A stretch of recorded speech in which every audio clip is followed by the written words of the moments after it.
up, guys? Tambo here with your weekly core report. Water is wet and RPS members are shipping as usual. Our NBA content has been on fire since the beginning of the season. I kicked off the week by shipping a WFBBC seat on FanDuel using a low-owned Isaiah Livers recommended on the Premium Final Countdown show. I hope he comes off the bench because I know for a fact they love this kid. They're going to give him run no matter what.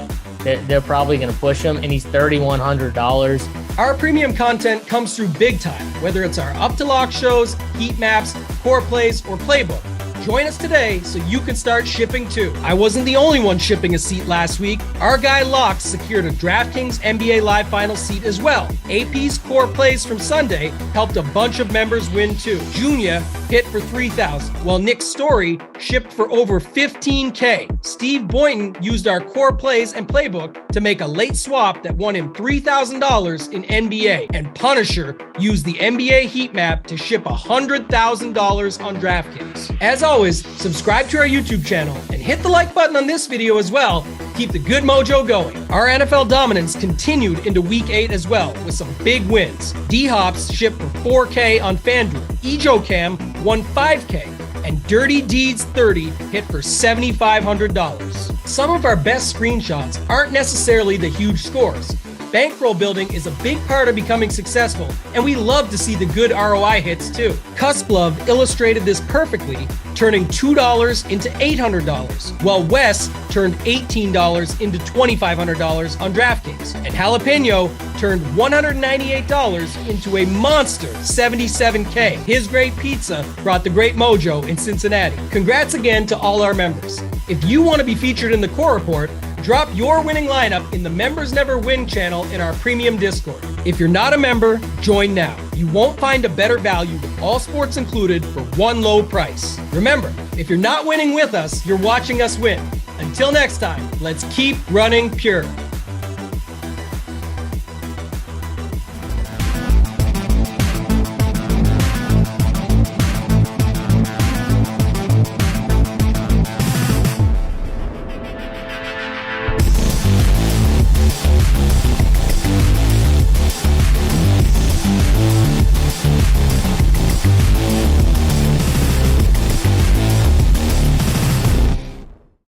What's up, everyone? Tyler Tamboline here, aka Toe Tag and Tambo, back for another edition of the Wednesday Hardwood Show here on the Run Pure Sports YouTube channel.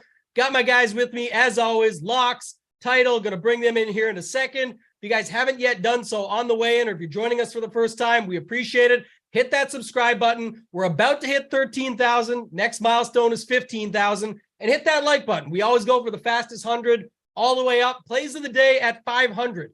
As you know, we'll remind you throughout the show, but faster we get there, the less we have to talk about it, the more NBA we can talk. So appreciate you guys joining us. Title, I'm going to start with you, man. Bring you in. How you doing this fine Wednesday evening, my friend?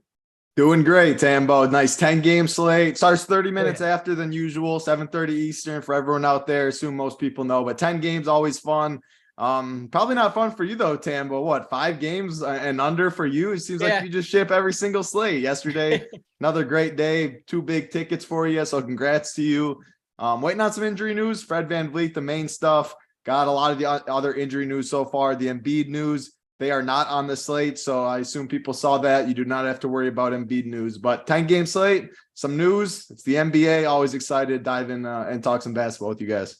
Yeah, I like 5 games and less. You called it, Title. I had another good night last night, just using the content. If you guys aren't over at Run Pure Sports yet, I don't know what you're waiting for. Literally, you can call it a sales pitch. I don't care. I am biased, but I use the stuff. I do the same thing every week. Been killing it so far. Got 2 tickets to the Mega at the end of November last night. It was an awesome night.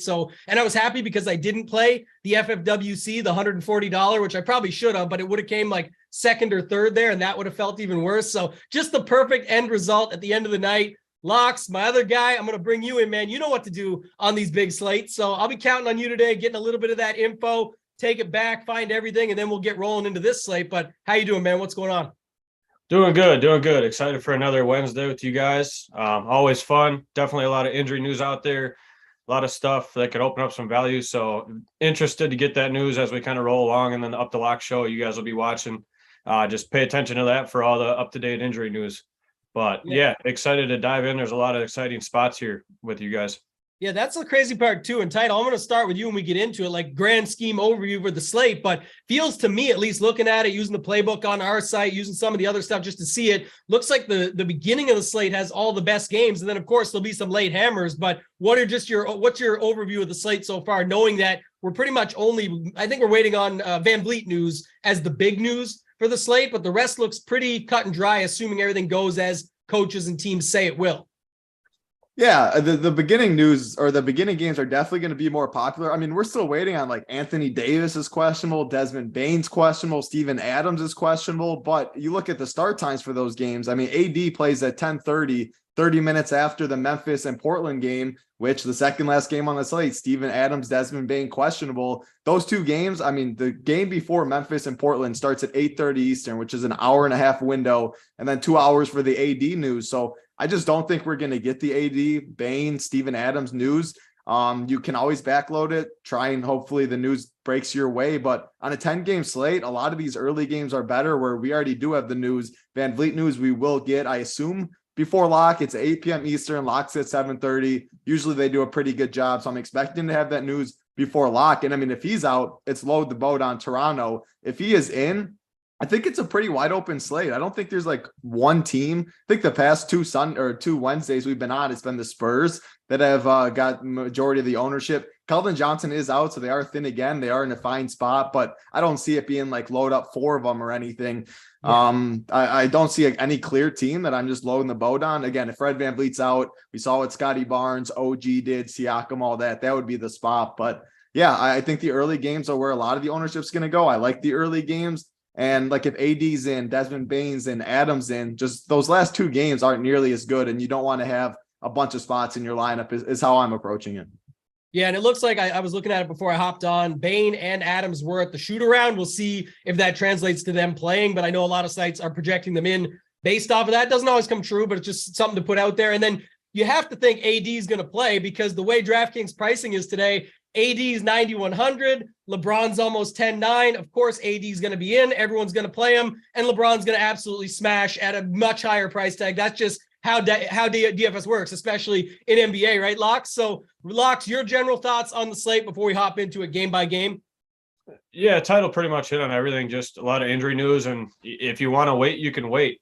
I'm not a guy that tends to wait on late injury news because then I feel like I missed out on a bunch of the stuff in the early games. So I'll probably be jamming up front. You can go about it both ways, though. So just make sure, obviously, as we're talking about that kind of stuff, if you're throwing late guys in, throw them in the flex spots. Throw them in the all guard position, all forward, and in the util, because if you throw them in early, well, you don't have as many options to choose from. So just something to think about as you guys are rolling through, waiting for injuries.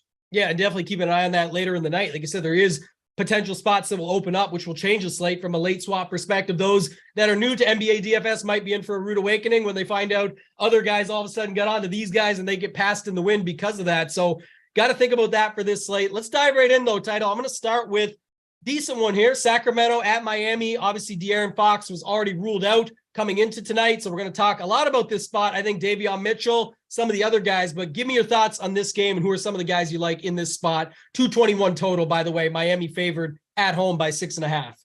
Yeah, Fox left last game. He's not playing this game. We start with the clear chalk on the slate, probably the highest owned player on DraftKings. Davion Mitchell, 4.2K. Expect him to slide in, starting point guard, way too cheap. Played 31 minutes last game, 34 DFS points, DK points. He's just a good basketball player as well. Point guard, shooting guard eligible, staple in cash game lineups and tournaments. He's going to be very popular. I'll let Locks talk about what he's going to do with that. But it's not just Davion Mitchell. He's going to get all the ownership. But Kevin Huerter at 5.5 also gets a bump. Shooting guard and small forward eligible, which I love to see. Harrison Barnes is below 5K, 4.9K there. Think he's in play as well. Then the offense is going to run through Sabonis at 8.4K. I've been a little hesitant on Sabonis ever since I think it was against the Warriors or last week sometime, maybe 2 weeks ago, where he didn't play the last 17 minutes for no reason. Coach was like Rashawn Holmes was playing well or something. There was literally no reason Sabonis didn't play, and he was having a good game up to then. So I've been hesitant on him ever since. But, man, without Fox, offense is going to run through him. 8.4K. Got up to 31 minutes last game, 30 minutes 3 games ago. It's not as safe as some of these other studs up top, but when you're going to run the whole offense, I think he is in play. It is a tough matchup against Miami though, but he'd be my fourth favorite king. Mitchell, obvious one. Kevin Huerter, I really do like at 5.5. I do like Harrison Barnes with the price tag more than Sabonis. And then Sabonis would be my fourth one. Probably the only four kings I'd get to. As far as the Miami side, Hoop talks about on pretty much every show. Kyle Lowry, 5.9K. I'm fine with him. It's a 10-game slate. Do I really want to play Kyle Lowry? If he fits my lineup, sure. He's not going to be a core play for me, but played 36 minutes the past two games, 33, 26 before. The minutes are there, expecting mid-30s. DFS output has been there. He's been over 30 almost every single game so far. So sign me up for over 30 at 5.9K. Again, not a core play. I don't love playing at Kyle Lowry, but I think he's fine if he fits at 5.9K for you. So Sacramento side's definitely a lot more popular. Davion Mitchell is going to be clear chalk. Huerter, Barnes, Sabonis, Lowry, only four interests I have in this game. Okay, good breakdown. I mean, the chat's all over Jimmy Buckets too in this spot. Our guy Tyler. So who's going to stop him? He's going to crush this Kings team. Lux, I think it was last week when we were on this show, you talked about, the only reason I bring it up because now we have an interesting scenario here, is $300 more than Davion Mitchell. I think you brought up Malik Monk last week. Well, unlikely that is the starter or anything, but I'm saying when people play these pivots, right? They end up using him at much lower ownership. Somehow Mitchell doesn't get there. He comes in, does his thing. Could you see something like that happening? Is there other guys here that you could pivot to and that you like? And then just give me your general thoughts on both sides of this game. Oh, mute season. Sorry, he had some good info there too. He was really going. Trying to keep the screaming kids out of the background. My bad. It's all good. Yeah, I could go there this week. Absolutely. You're going to get him at such low ownership, probably under 2%, to be done honest with you, if you go with Monk. I don't know. Davion Mitchell looked really good when he took over for Fox in that second half, or the rest of the game, really, after he got hurt right away. So I don't know. I don't know if I can get there this week. I'll probably sprinkle him in. Obviously, playing tournaments, I'm going to have to. So I will definitely have him in. $300, way less ownership. Why not? The dude can get hot. He just chucks threes all day. So I don't see how you can't keep him in there. And I actually like Keegan Murray is a guy that Title didn't mention. The guy's been shooting 7-8 3-pointers a game. I mean, he gets hot too. Why not? Yeah, he's 6K, but that's a guy that probably is going to come in with a lot less ownership than like Harrison Barnes, Kevin Huerter. And I'm okay paying up a little bit for that on that side. I love the Sabonis call just because, offense is going to run through him, and triple-double upside is there too with Fox out with the assists and everything else for him. On the other side of the ball, probably playing no bench players for them. I love Jimmy Buckets. I'm with, who'd you say? Tyler in the chat said something about him. Yeah. I don't think anybody's going to be able to stop him. I mean, I think he's a double-double for sure tonight. If not, maybe a little bit more than that with some steal upside. And him and Adebayo sprinkle in a little Lowry, and that's it for me on the other side. Yeah, it looks like a good spot. I like that you brought that up. The chat was talking about the Sabonis. It was against the Warriors. Title. He had 44 DraftKings points, only ended up playing, I think, like 20. It ended up being way less minutes than what you would have expected there. I had it up just a second ago. It was 22 minutes, and he was already at 45 DraftKings points. So I needed like 5 more that game. So that's probably a reason why it hasn't left my head either. It was pretty tilting, that's for sure. Yeah, that's why. So, all right, good on this game. We can move on. We'll move on, Title. I'll come back to you. Boston at Cleveland. Garland, it looks like we'll see. Probable now should play. So that's good news there. We'll see how it affects with Mitchell there and everything else going on. But Boston at Cleveland, 220-point total. Close spread, 1.5 Boston favored on the road. What are your thoughts on this one? Yeah, I don't really like this game too much for DFS. The Boston side, it'd be Jaylen Brown or Marcus Smart. I'd only play one of them at most, but I really don't think I get there on this slate. I don't love picking on Cleveland. And as far as the Cleveland side, the only guy I think I'd get to is Darius Garland himself. It was an eye injury. So like, it's not an ankle, it's not a knee, it's not something where the minutes I think will be kept back. If his eye's fine, why would he not play normal minutes? And he's 6.6K. I mean, Darius Garland's been in the 8Ks last year. This is a different situation with Donovan Mitchell in town, but man, I still expect Garland to chuck. He opened the year at 7.1K. He only played a couple minutes in that first game before he got hurt. So this 6.6 price tag standing out to me. I don't think ownership is going to be too high. It's not a core play or anything for me. It's just I'm betting on a guy that I know is a hooper, that I know is going to chuck up shots. It's a big part of this offense at a very good price tag. So it's Darius Garland or bust for me in this game. Yeah, I like that call. Like you said, everyone's wondering the same thing, Locks, with Garland back, how good Mitchell's been doing, this team, how they've been set up so far on the season. What are your thoughts on that? And then who are some of the guys within this game that you like? Yeah, I could see it affecting him a little bit. I think it helps his assist upside a little. He just might get a few less shots, but if he's hitting, it won't affect him too much. It's just he's priced so high. So if you're going to spend anything, yeah, I love the Garland call this week. I think he's going to come in higher owned than we think, just because I think the news came out too early that I think a lot of people are going to get steamed up on him. So I might throw a little Mitchell in there just to be a little bit different, because I think his ownership's going down since Garland got ruled in. So Yeah. I don't mind that. Yeah, he's a little expensive, but I'll still go that route. Don't love any bench guys in this game at all.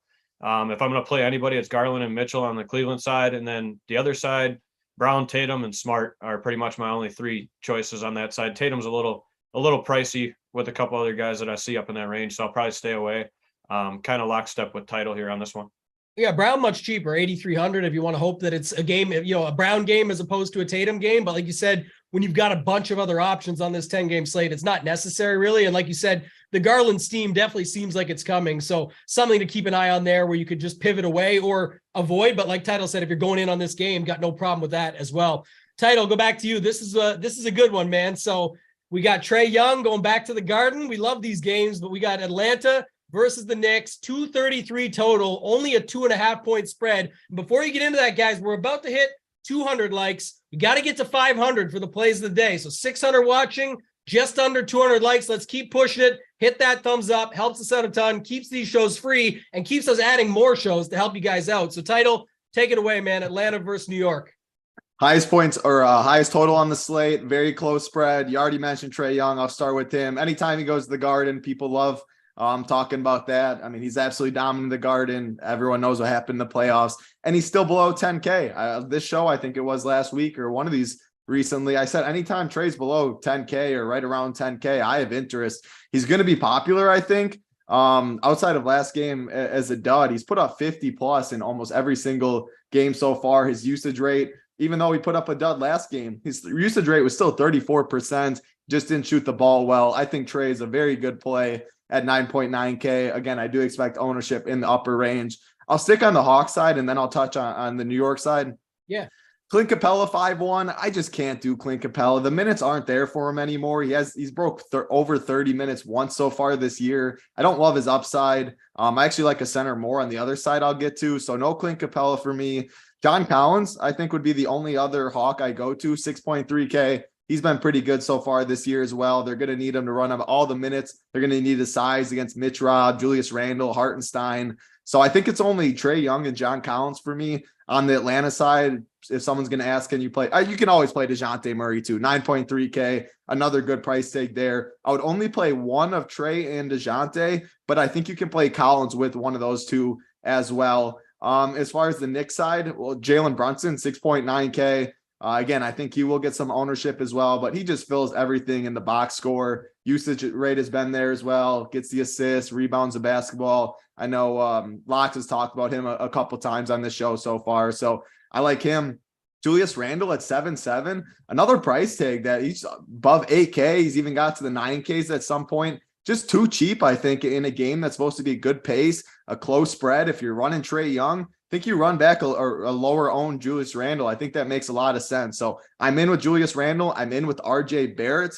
I'm even in with Emmanuel Quickly at 4.3. That one I don't love as much. Definitely just a boomer bust tournament play. If he gets hot, he can fill it up. His minutes go up, but he does have a minutes cap. He isn't starting. So I like Quickly. Probably a 150 play for me, though. I like Julius Randle. I like RJ Barrett, Jalen Brunson, Trae Young. Then the guy that I was mentioning that I think is going to be very low owned for the Knicks is Isaiah Hartenstein. He's only 4.2K, but he's played 27 minutes the last two games, 28, 24 DK points. He's just always a very efficient point per minute guy, rebounds the basketball well. I think they're going to, he's played good basketball. It looks like they want to run him out more than Mitch Rob, even though Mitch Rob gets the start. Very low owned play, 4.2K though. It never kills your lineup. I think he's interesting as well. So yeah, one of the best games on the slate. And this game will get even more ownership. If Van Vliet's in, this game and all the other games get more ownership. If Van Vliet's out, guys like the Brunson, the Trays of the world all get ownership. They all go down because Siakam, Scotty Barnes, OG, all get raises. So great game. I'll rank my favorites. Top 5. I'll go Trey, Jalen Brunson, Julius Randle, Hartenstein, RJ Barrett. But I think you can play John Collins. You can always play DeJounte. This is a very, very good and elite DFS game.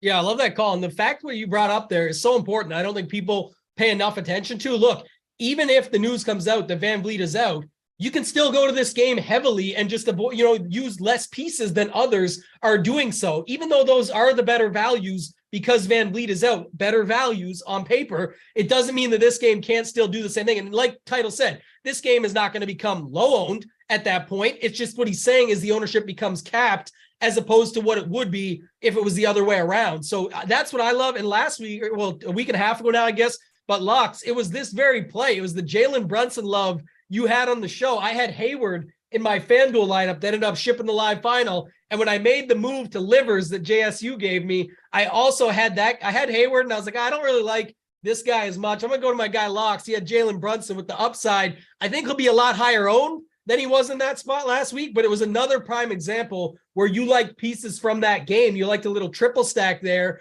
And it was Mitch Rob, Jalen Brunson, and who was the other guy on that side? DSJ last week. They played Charlotte. So it was that little trio. And I think we could find that type of thing here in this game again, Locks. So who are some of the guys you like? Talk to what Title mentioned, then just bring up some thoughts you have on this spot. Yeah, definitely a lot of pieces in this game I like. Definitely gonna be a high scoring one, I think. I love Brunson again, just like Title. And yeah, I'm glad that helped because I actually didn't even play Brunson last week when I talked about him. So it kind of ticked me off, but I saw a lot of members listen to it. So I'm glad it helped you. I'm glad it helped them. Next time I'll take my own advice. But he took Hartenstein right out of my mouth. I was waiting to call him. I was hoping he didn't, but I love that play tonight at 4-2. The guy can get you. I think he's solid for 25, 30 points, if not a little bit more. And at that price tag, hey, why not? He's played 7 more minutes than his starter has. So they love him. He's a point per minute kind of beast at that price tag. So I'm going to definitely be on him. And then I love Julius Randle on the Knicks side as well. 7-7, going to come in, I think, at lower ownership. Just because you got like guys like Lauri Markkanen, and then people are spend up for DeRozan at that spot too, with Levine possibly out today. So I like the Julius Randle call. On the other side, 2 guys on that side, I don't really like anybody else. Possibly Clint Capella, I actually do like. Okongwu's questionable. If he doesn't play, I think that kind of bumps Capella a little bit more, and I think he can smash his value there. But I've had love for Murray the whole year, and the one time I hop off him, he's going to go off. So I'm going to say Murray, and I'm going to say Young. I do think Young smashes in this spot, though.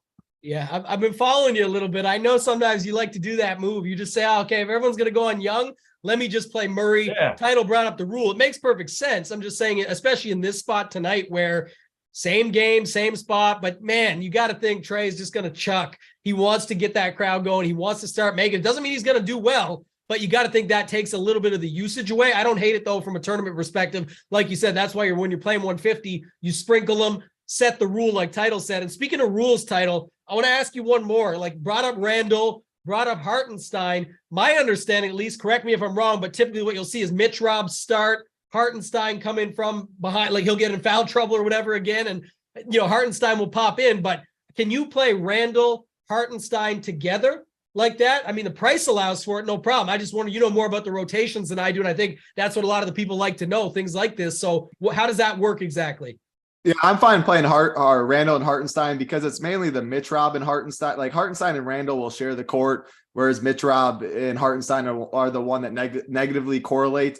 Mitch Rob has been in foul trouble. I think someone brought that up in the YouTube chat as well. So I'm not projecting Hartenstein at 27 minutes. I think he could get 27 minutes. And if he does, I think he smashes. I got him for 24 minutes and he still grades out well for me. And with the upside, and he's 5% owned, if that. So you give me a guy at 24 minutes, and Mitch Rob has always been a hack. But yeah, someone mentioned the 27 minutes, or Mitch Rob's been in foul trouble. That is true. Another day ending in Y with him. So yeah, I think you can play Randall and Hartenstein together. And then the Locks brought up, which I wanted to add as well, the Okongwu news. Like, I don't love Capella. I still wouldn't love him if he is out, but Capella definitely gets a bump. John Collins gets a bump. I think that's underrated news that I overlooked a little bit early. I'm glad Locks brought it up because they would need him in the front court, and the Knicks are always going to be big. with Hartenstein, Mitrov, Randall. So I would give a bunt to Capella at that price tag at 5-1 and John Collins as well if Okongwu is ruled out.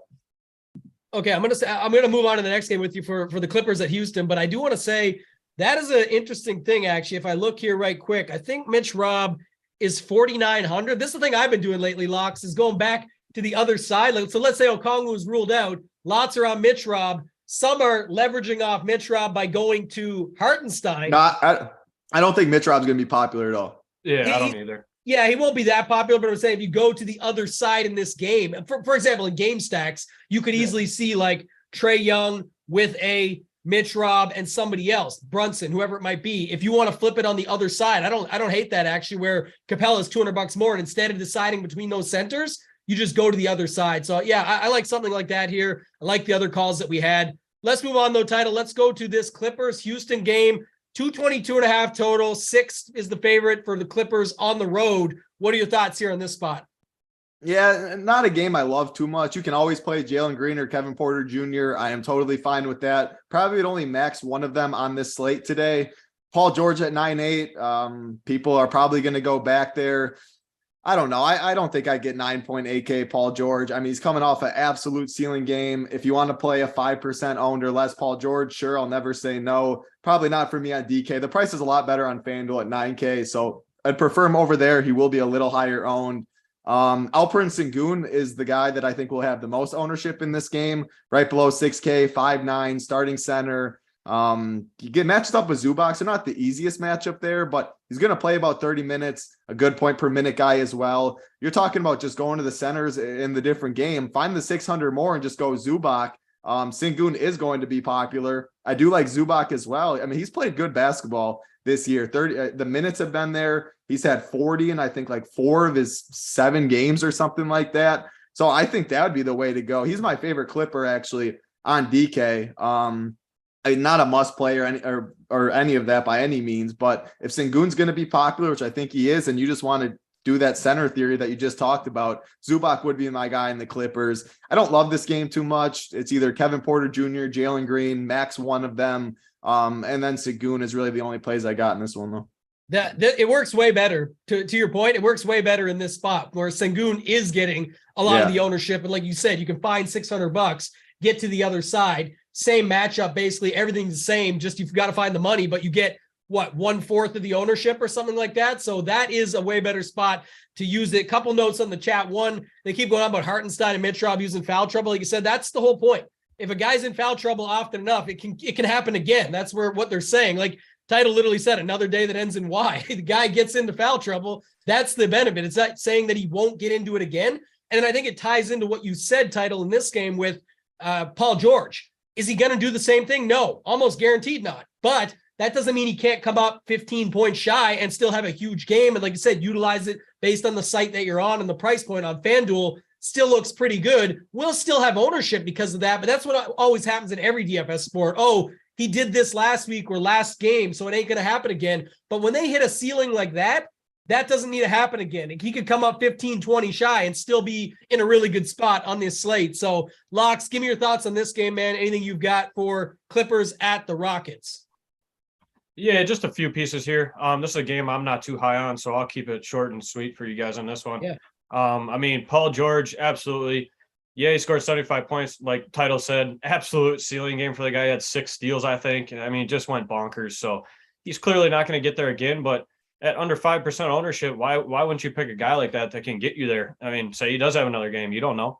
I mean, John Wall's going to take a little bit of usage away from him, but he's still going to smash, I think. So at that percentage, yeah, and GPPs, you got to play the guy.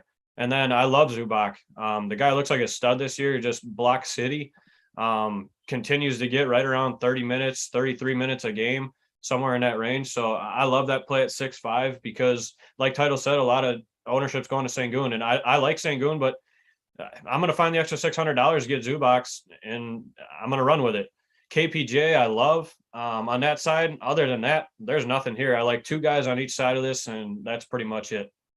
Yeah, KP, I always mess around with it and have a tough time with KPJ versus Jalen Green because price is usually better on Green. Like Title said, you can separate them, not necessarily because of price, just because it feels like almost like Cunningham versus Ivy or some of these other ones we'll talk about later on, where it's like feels like they're ball hogs, right? Like they both want the ball so much that it's who's actually going to be the guy on a shorter slate. No problem playing the two of them together, but on something with 10 games makes it a lot tougher for me. Chat asked a little title about Eric Gordon.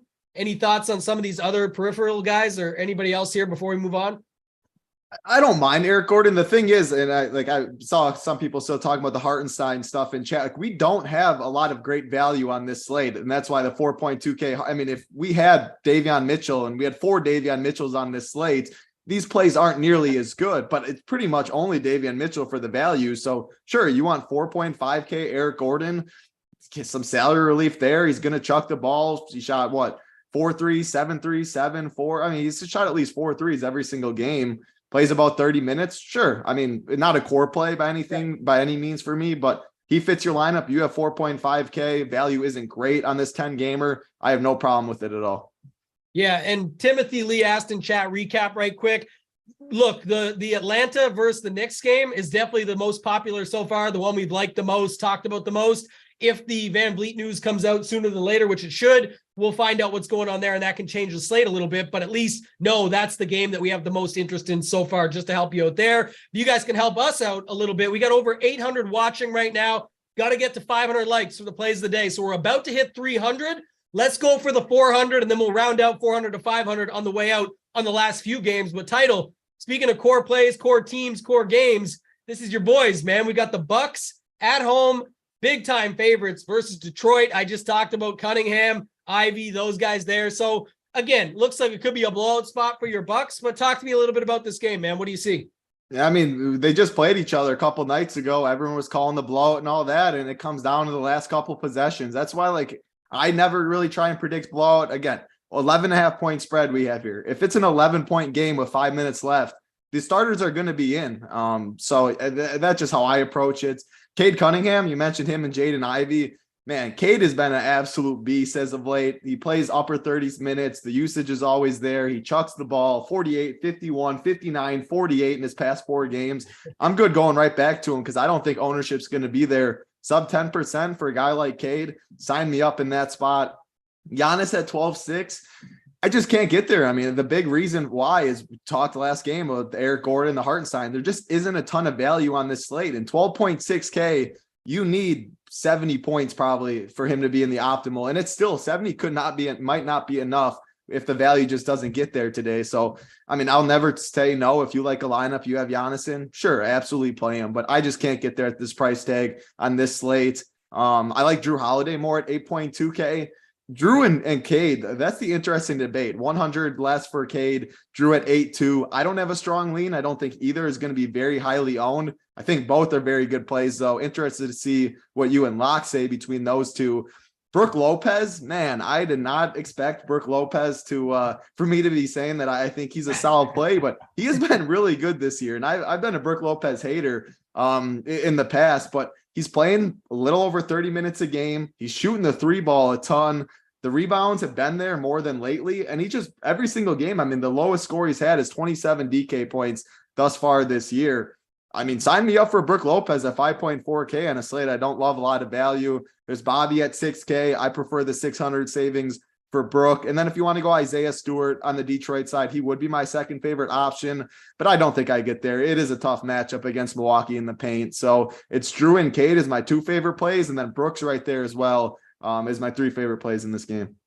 Yep. Sign me up for some Bobby Portis, because now that we talked up Brolo this much and the whole chat loves him and the world is on him, I can see what's going to happen here. He 100%. Hasn't had a game worse than 27 all season, and tonight will be 2.7 or something like that. So we'll have to wait and see. But the funny part is, too, about Giannis, like you said, of course, if value opens up, that's probably the first guy you want to try and get to, at least in some cases, because you said it, probably needs 70. Besides last game at 45, it's 64, 66, 75, 64. Like, he's right there every game. 12.6 is very expensive. Like you said, lots of other ways you can go. But Locks, I'll kick it over to you, man. What are your thoughts on this spot here in this game? Yeah, just touching on title, talking about Holiday versus Cunningham. It is interesting. In tournaments, I mean, my lean would be Cunningham just because of the usage and the ownership, really. I mean, I think you're going to get about half the ownership on Cunningham that you're going to have on Drew, just because of Drew's last couple games. And the usage is just way more there for Cunningham. I think he's at 33. and Drew's at 24. So, I mean, just that's my difference. I'm going to save $100 and go with Cunningham. And then you can run it back with Antetokounmpo on the other side or Bobby Portis. I love Bobby Portis today. I loved him their last game against Detroit, but Brolo just decided that he just wanted to go off again. So I'm with you. I also have that lean. I kind of lean that way too. When a guy that I don't like plays a couple good games in a row, I tend to stay away, saying he ain't going to keep doing it. So I called that with Josh Jacobs in the NFL. I'm calling it with Brolo today. So Brolo, he's going to have an off game, and Bobby Portis is going ham. Yeah, I'm good with that, man. Like I look for something like that. It's probably not true at all. Like Bobby's still getting a little ownership, I'm sure, too. So it's not really that. It's just like you say, for whatever reason, it's more of a gut feel when everybody in the world is on something. It's like sometimes feels just so good to be on the other side. And when you've been playing long enough, you can just say, if it burns me, it burns me. Great news about NBA. There's another slate tomorrow. There's Showdown tonight. You can fire it right back up so you don't have to worry about it too much.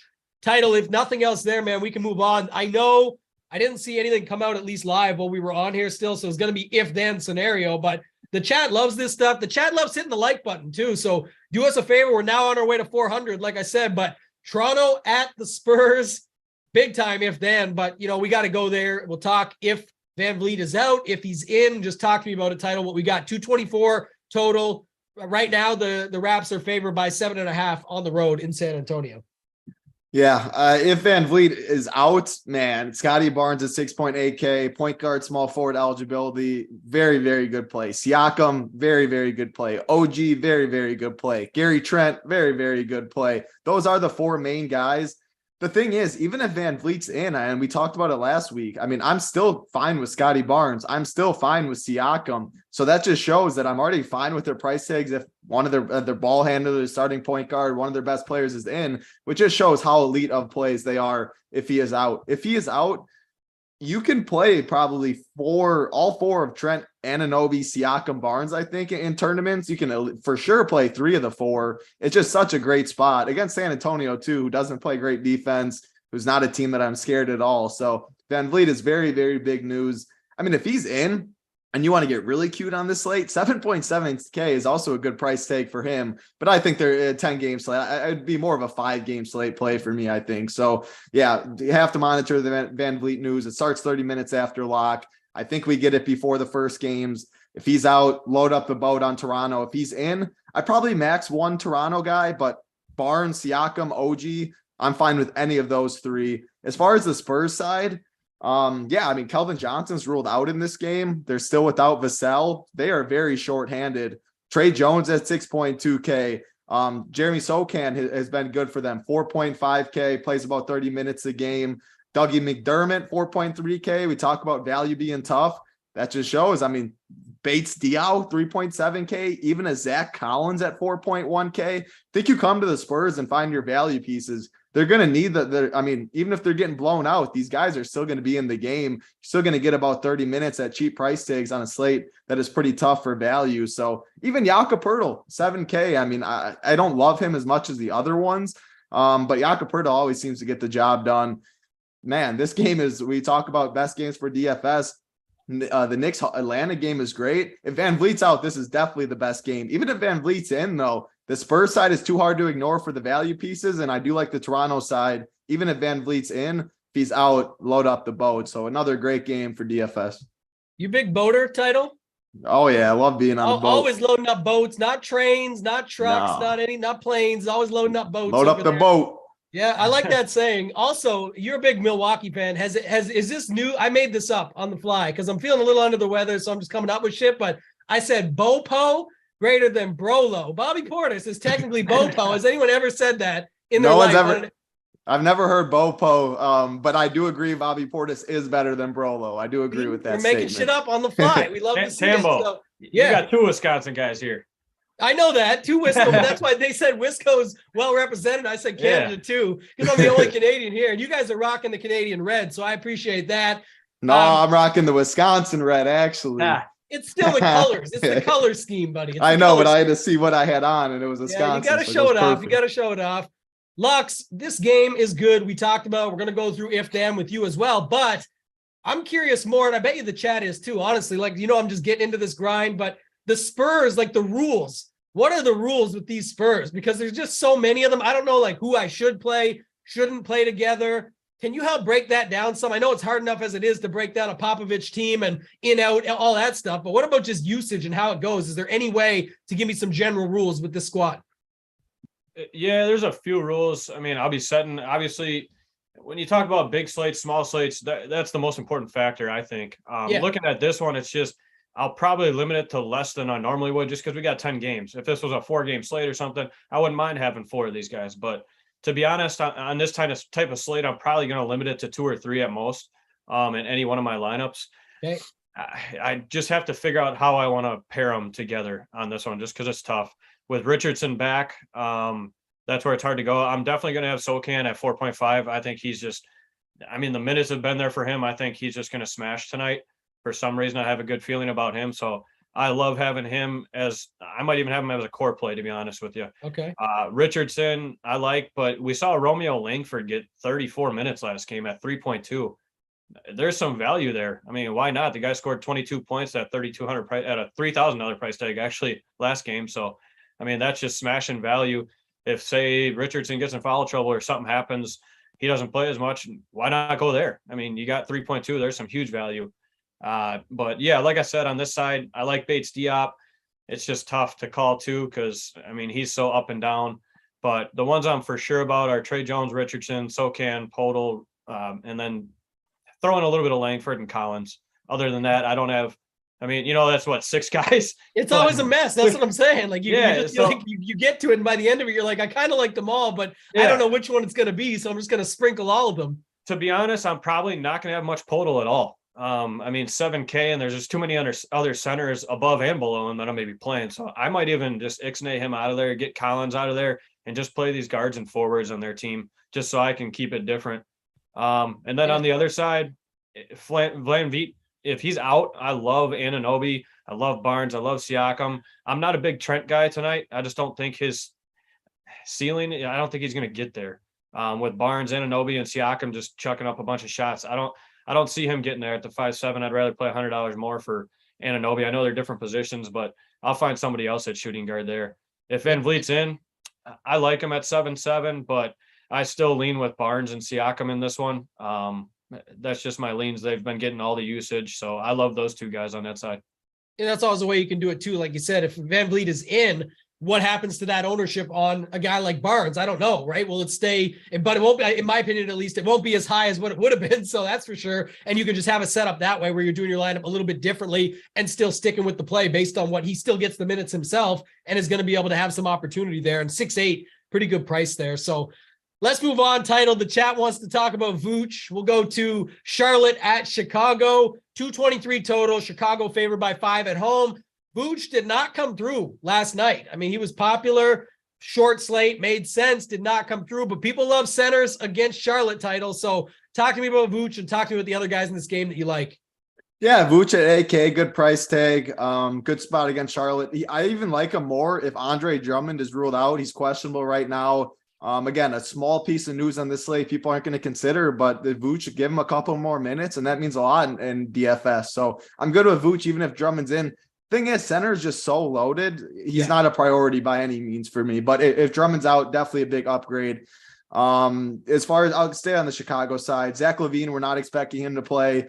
DeMar DeRozan, 8.5K on DK, I think he's like 7.7 or 7.9. 7.9K on FanDuel. He's definitely going to be owned on FanDuel at that price tag. But even 8.5 on DK, I mean, he's not going to be 4% owned like we got him to start the year on the Wednesday without LaVine when his price tag was a little higher, but he's going to chuck the ball a ton. I really like that price tag. Small forward, power forward eligible.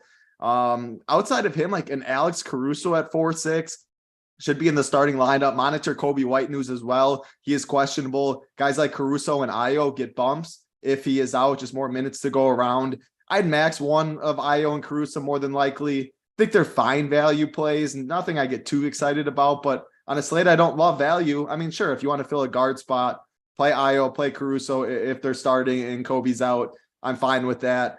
But the Chicago side, outside of Vooch and DeRozan, not too much interest. The Charlotte side is interesting, though. I mean, Rozier's still doubtful. They're still without LaMelo. They're still short or thin Gordon Hayward, he's been playing good ball. 6.5K. Sign me up. Rubio's guy. He loves himself some Gordon Hayward. He loves himself some Kelly Oubre. 6.1K. I think he's also a good play. PJ Washington at 5.7K. Mason Plumlee, I probably won't get to at 4.7K. Grading out pretty well for me, but the center position is just so loaded. I don't think I'm going to waste a spot on Mason Plumlee. So another great game. I mean, DFS, it's all about opportunity, who is out, who's getting the minutes, pricing, and all of that. You have both teams who are pretty shorthanded. Bull side, DeRozan, my favorite.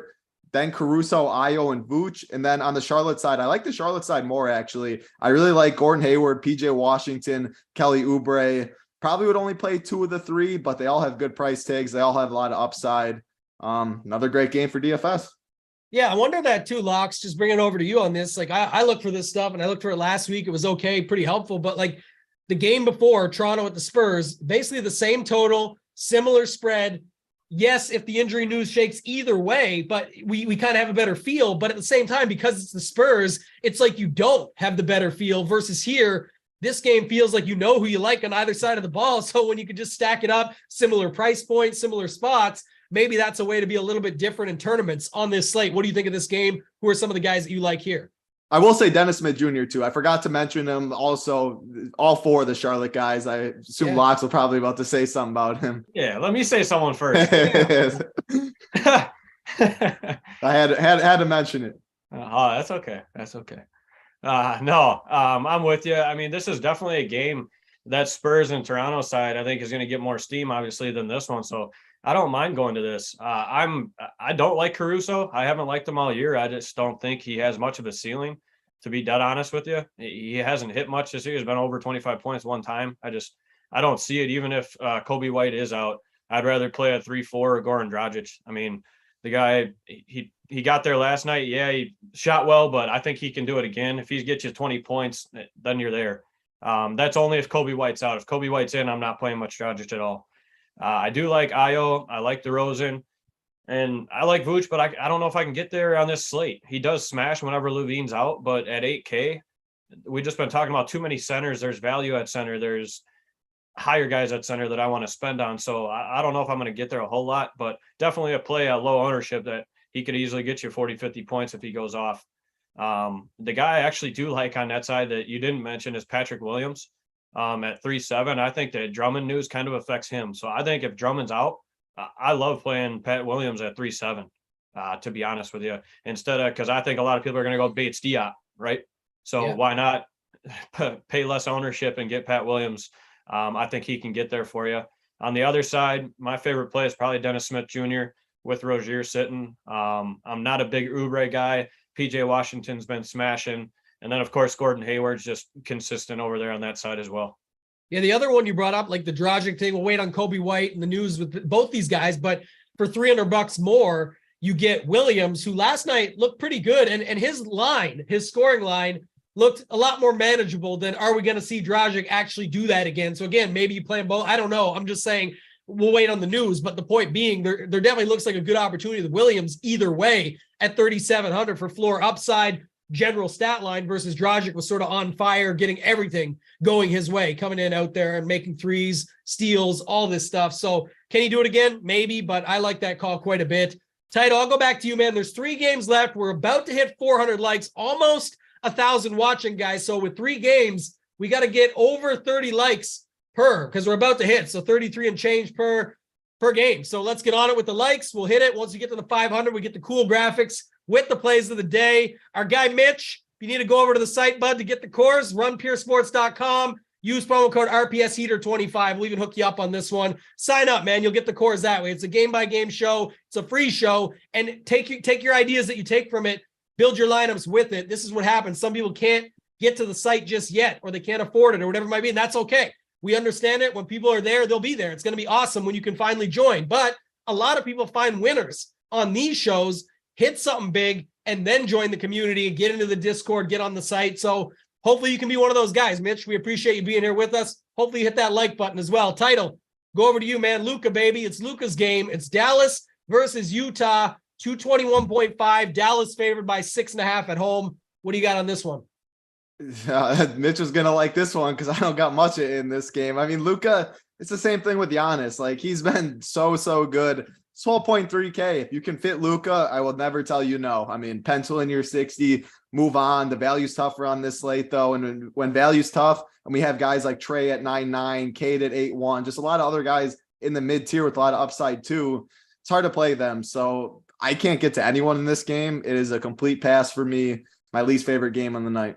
That makes it fast. The people that aren't going to like that are the ones that realize now the likes went to 50 likes per game. But I'll give it to Locks here in a second. But the funny thing is, you said that this one again, and it is so true. I know you know it, and everyone's on the same page here. But it's like Luka, if he does this, he does it. You go back and look. Yeah, it was a 58. Before that, 71, 85, 68, 66. It's Luka. It's no secret. I'm just saying it's always funny that like they are just so worth the price. But as you said earlier, Title, the key is here. We got to get that value, man. We got to find it. So being there is mad already. You didn't talk about Laurie. But Locks, maybe Locks wants to talk about this guy, Laurie Markkinen. I was on Laurie as the SO a couple nights ago when he went off. Everyone was hating on the play too. I just can't do it in this one. Okay, not chasing. He's not getting any ownership here anyway. It doesn't look like it, but people like him. They just don't want to click him because now his price is 76, and it's probably fair. But Locks, I'll let you talk about this game. You can go ahead. It's Utah, Dallas. Same thoughts as Title, or you got other thoughts within this game? Yeah, not a lot of love here. I won't be much on Laurie. I'll spend the extra 100 to get to Julius Randle, who we talked about earlier. I just think he has a lot more upside. Laurie just kind of went off, so I don't know. I won't get there probably tonight at 7-6. Not much on the Utah side. I honestly like it all. I'm probably going to be off of them. I'll sprinkle a little Laurie in my pool, but I'm not high on them, like I said.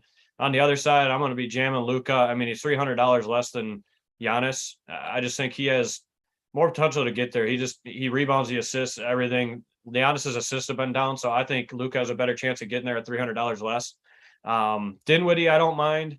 He's been looking solid. And then if Wood plays, maybe, but at 7-2, he's just too expensive. So I don't have a lot of interest in this game. I'm gonna be honest with you. Yeah, that's gonna be one of the games that I'm very, very light on. Yeah, Wood is probable now, so we'll see. But like you said, it really comes down to the other spots that we have on this slate, and it's tough to get there. You like a guy like Randall, who's right there at 7,700. We talked about earlier, so you've given some good plays here. A guy Mitch wants the core, Randall, Sochan, you'll have your actual core up, but just in general, you give a pretty hard stand on guys you like versus don't like. So we love to see that. Yeah. I'm going to stay with you though, Locks, because we didn't love this game. We'll go to the second last game of the night. It's Memphis in Portland, 226 total. Memphis favored by 4.5 on the road. I got to play in this game I actually like. So give me your thoughts on this game first. We'll go to Title, and then I'll give a couple thoughts here too. Yeah, this game's interesting for sure. I mean, we got Damian Lillard out. This is going to be a high-scoring game. Memphis versus Portland, we got two just offenses that just chuck. So I love the spot for fantasy purposes. Absolutely. I'm going to be high on Anthony Simons today. Shit on Sharp. He started last time Lillard was out, I think. Didn't have a great game, but I could see him bouncing back a little bit. Another guy another news that we're kind of waiting on is Josh Hart. I mean, that's kind of more important than I think we think it is. So is he still questionable, or do you guys see anything, an update yet on that? He's questionable is what I'm seeing. Yeah, still questionable. Yeah, so that's interesting news for me because it kind of helps Sharp, kind of helps Grant. Simons will chuck more with him out. I think it helps Nurkic a little bit, rebounding. So I don't know. There's a lot of pieces I absolutely love here.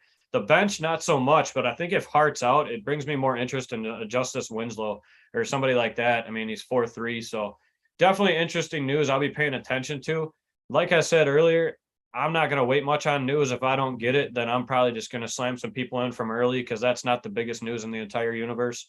Yeah. I'll still have Simons regardless. So Simons and Nurkic are my two favorites on that side. The other side, Ja Morant's just an absolute stud. He's 10-3, so it's going to be tough to get there. I mean, all these high-end guys, they're going to be so low owned, which is why I might still try to get them because based on some injuries, if we get some value to open up, I'm gonna spend up for these guys at sub 5%, sub 10%. You know what I mean? They can just break a slate for you. So I like him. I don't mind Brooks. Other than that, I don't really love this game. Possibly David Roddy. Been getting up shots and stuff, but I probably won't get there unless I'm really snooping for some value. 0-for-8 last game. I know about David Roddy. My boy Stevie Boynton, who just joined the chat, told me all about this guy when we were down at Big T's house this past March, and he said, Title, I don't think you cut your hair since that false. March. Is false? Okay, he got a little trim job. Did you? Pulse. Yeah, I mean, I got my hair grows fast, man. It's getting long. It's getting long again. It'll be cut before Christmas time when I head back. But yeah, I can put a hat on it. It really does not matter to me. I'm buying the people some time on these likes, man, because we got a chance to get there. We're only about 75 shy, 69 now, actually. Nice. We're 69 likes shy, so got to get there. Title, your thoughts? Did you have something else to add on this game? And then if not, we can move on to the final. Well, yeah, I mean, part of the reason Mitch, I think, was his name or something that we were saying that we talked before the even broke down game by game, how we like the earlier games more. And I mean, I do. At the end of the day, if I knew Hart was out, Desmond Bain was out, Adams was out, if we got this news, then yes, this game is a lot more appealing. But this game starts an hour and a half after the Dallas game. I assume we don't get this news or the AD news before these two last games start. So we know what we're getting early, especially if Van Vliet and all that stuff. Like, I just don't think you need to love these last two games. Especially you, Bain and Adams went through shoot around, like you said. So I'm assuming they play. Questionable. Who knows? The Hart news, I have no clue. But I do like the Portland side more because I at least think Hart is more questionable than the other two, are more likely to miss. I always love Anthony Simons. Sign me up, 7.6K, sure. But then Jeremy Grant and Yusuf Nurkic, I'm fine with their price tag if Grant's in. And if Grant's out, then I like him even more, which is why I'm fine playing Nurkic. The rebounding rate would go way up for him. Jeremy Grant at 6.3K, the rebounding rate goes way up for him. Josh Hart, I mean, he's a big player on this team. He plays mid-30s in minutes. So Anthony Simons, Nurkic, Jeremy Grant, I like all of them. I probably would max one of them, though, because I'd feel pretty gross if I had two of them in my lineup when Hart did play. So I think I'd max one. Then I'll just one guy that's going to be 1% owned that I'll throw out there as well. Justice Winslow at 4.3K. Value really stinks on this slate. If you're going to take a shot on a 1% owned guy, he's played mid-20s minutes every single game thus far. And if Josh Hart's out, he gets a big bump as well. You could see him in the uppers 20 minutes. 32, 19, 23, 13, 23 so far in his games. He gets upper 20s minutes. No Josh Hart there. He can get you 30 at 2% ownership. And he's not even the worst play if Hart's in as well. So that's the 1% owned guy I can say. Memphis side, complete pass for me. Portland side, I think Simons, Nurkic, Grant are all fine. Max one for me. And then Justice Winslow there, just hoping Hart's out, but he's fine even if he's in. Yeah, what was you said Josh Hart and Simons? Like if Josh Hart plays, you wouldn't want to play those two together, right? No, if Josh Hart's in, I wouldn't want to play two of Simons, Nurkic, or Grant at their price tags. There's a 10-game slate. There's just other spots. I don't want two Portland guys, especially at their price tags. That's what I'm saying. Yeah, I got you. Okay, that makes more sense. Again, if you're in a game stack or something, I could see putting a couple of them, but yeah. And I just hate Memphis side. So that and of course, if Bain and them gets ruled out, I don't think we're going to know that though.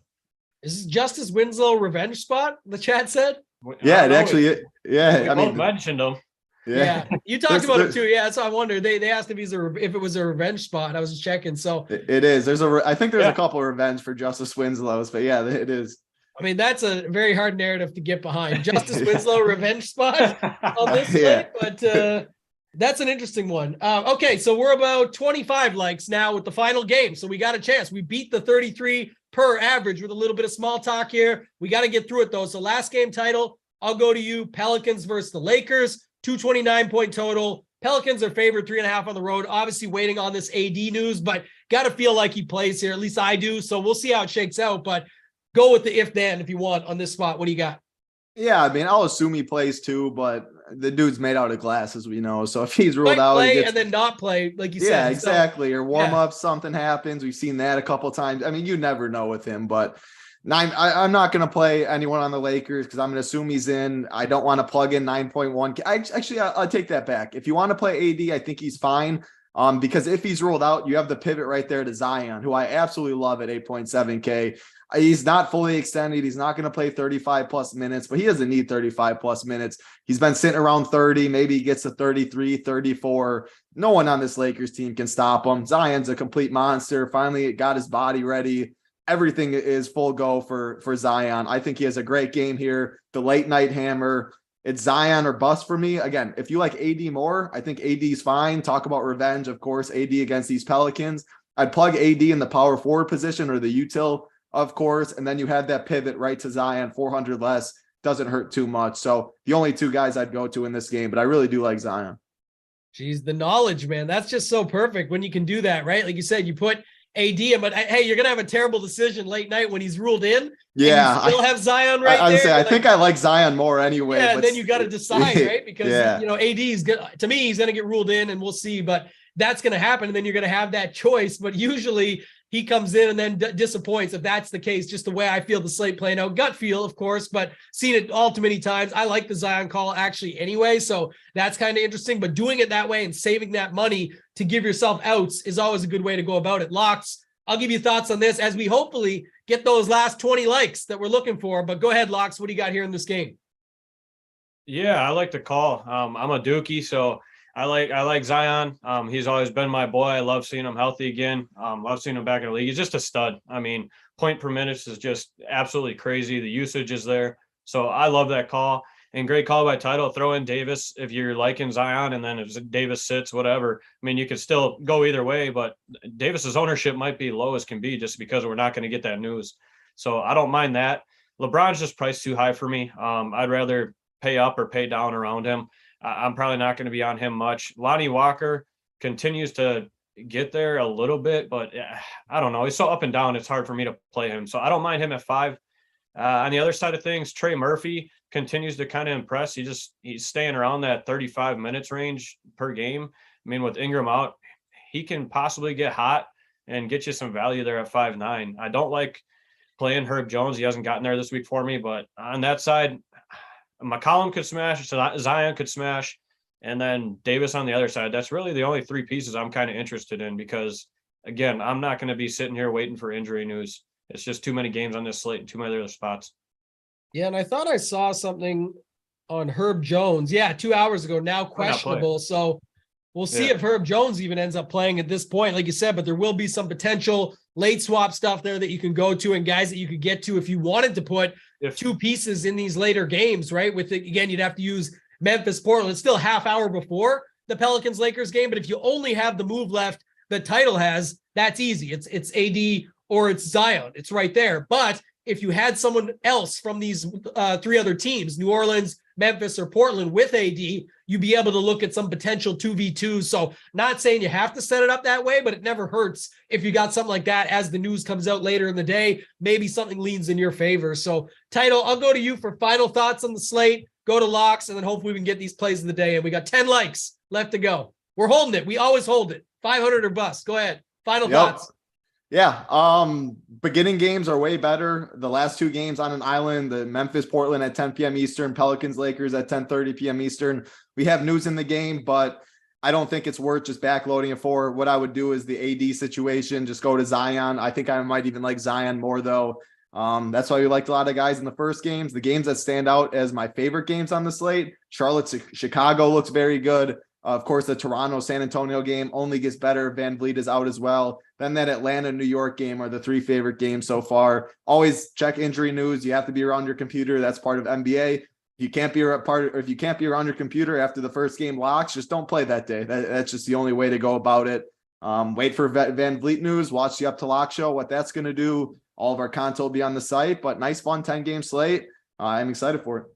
Steve said, David Roddy mentioned Tambo knows the way to my heart. Yeah, the dude's built like a linebacker for real, and he's out there with the smoothest jumper I've ever seen from a dude that size. But unfortunately, 0 for 8 last night, Stevie. So he better get his shot in line here and get it working. Locks, we hit the number, but go to your final thoughts first. Then we'll come back for the SO play of the day and move it from there.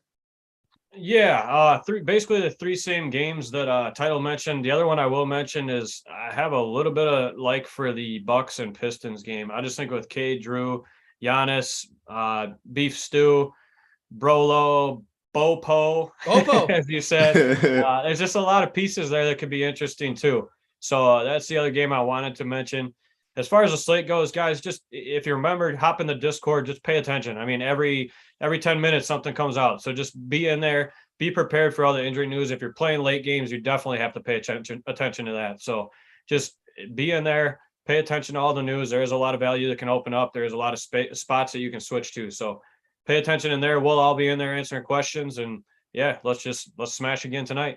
Let's do it. Yeah, the cores will be up on the site for you guys to get them. Our guy Mitch, if you want to become a member, the cores will be up there. The Up to Lock show you got to be there. That's where you get all the plays. That's where I got the Isaiah Livers play to put it all together with this stuff. So I'm hoping I want to bust open on a big slate now. I want to get away from these small slates and win something on a decent sized slate here. So hopefully we can do that tonight. Let's go to you, Title. You ready? SO play of the day. What do you got, man?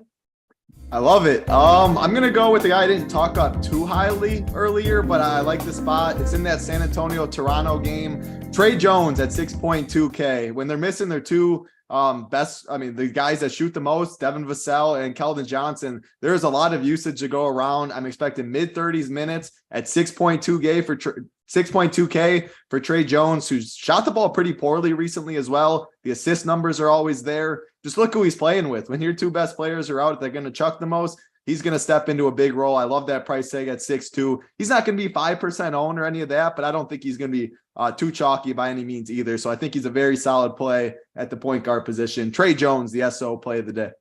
Love it, man. That's good. And yeah, the stuff, like you said, we'll just keep it going as we go here. But Goldilocks play of the day. What do you got, man?